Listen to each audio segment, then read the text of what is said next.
Hello, everyone, and welcome to my first episode.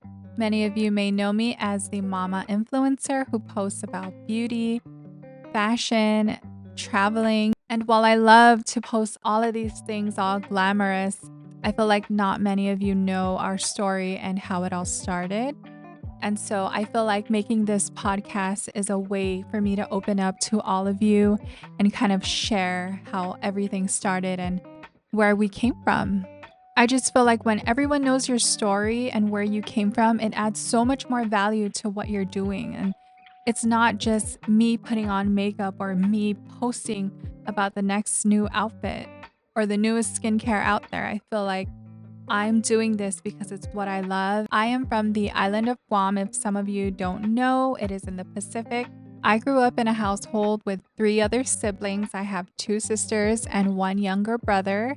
So I'm the middle child. I can definitely say that my parents did an amazing job raising my siblings and I because we grew up in a house full of love, full of respect. And I feel like a lot of that reflects in who we are today. So, thank you, mom and dad, if you're watching this. Growing up on an island, we had one of the best childhoods ever. We had all our family around us. The beach was always the weekend activity, so that was something that we looked forward to. If it wasn't the beach, it was Papa's Ranch, my grandfather from my mother's side. We would go there on the weekends to help him plant and just spend time with him. It was so much fun. I remember running around. He had like pechay, tomatoes, everything you can possibly grow. I thought this was just a hobby for him, but we learned later on that he would sell these at like the flea market or the supermarkets there. That was pretty much our stomping grounds. He had this little house that was made out of like wood and tin, and my siblings and I would sleep there on the weekends. And I remember my parents not even asking us, not even telling us. They would just be rolling out of the driveway and I remember crying because me being the bougie one, I never liked to be in like the outdoors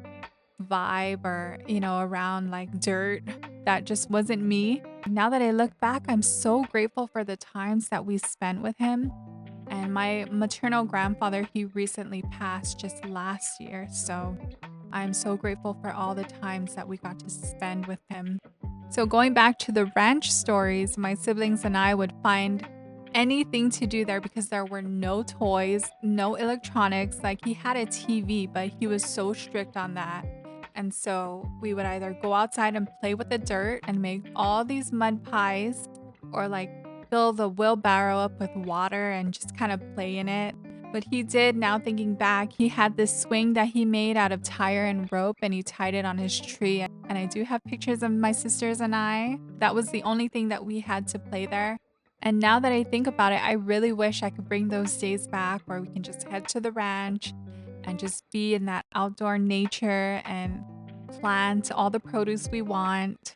You really do have those moments where you look back and you're like, oh my gosh, I had literally the best childhood. We had pogs, we had those kungis, we had so much things to just keep us busy that weren't electronics. No iPads, phones whatsoever. You really do just cherish those moments.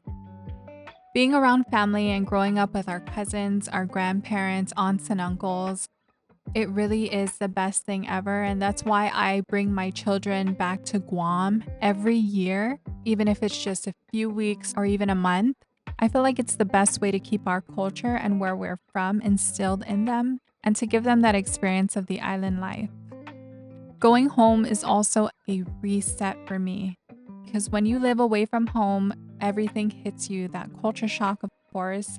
But then you also have all your loved ones back home. With me, I have my best friends and my family back home. So it's like, let's plan our entire trip, making sure that we see everyone and just having an amazing time with everybody and just cherishing the time that we have with them. It really does hit because it's like when we're out here and we see everyone celebrating their holidays with their family and this was their home and they grew up here with their family and their grandparents and their aunts and uncles, cousins. It's like, wow, I really do wish moments like these that I lived back home. This past spring, I was able to bring the girls back home and we got to spend Danny's 5th birthday there along with Easter. So that was amazing. I look back on all the clips that we have of them and their cousins just having so much fun. And it's like, man, moments like these really make me just want to pick up and move back home. There are moments where I've thought about it and I would tell everyone like, "Hey, I have this idea. Maybe I'm going to move back home." And everyone would get so excited, like literally. Everyone would get so excited and like just encourage me, "Yeah, why don't you do it? Why don't you do it?" And it's just so fun because when you're around that atmosphere of being, in the vicinity of all of those that love you and, you love, it's just so much gratitude and grace. Like it's a feeling that you just can't explain.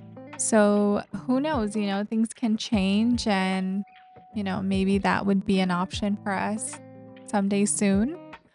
Although we love our life out here in Los Angeles and, everything we do, we really do just want to be around those that we love and just have that good energy. What it truly comes down to is that you really do need your family, you need your loved ones, whether it's visiting home or having them come out to you, like you really just do need that as a reset and to kind of have some grounding.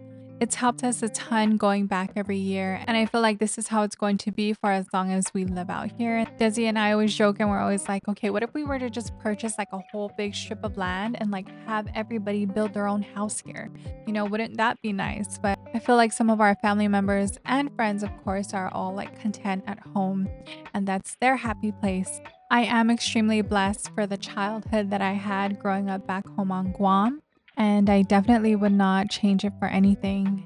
Thank you guys for listening in. I cannot wait for the next episode, and peace and love to all of you. Have a great day.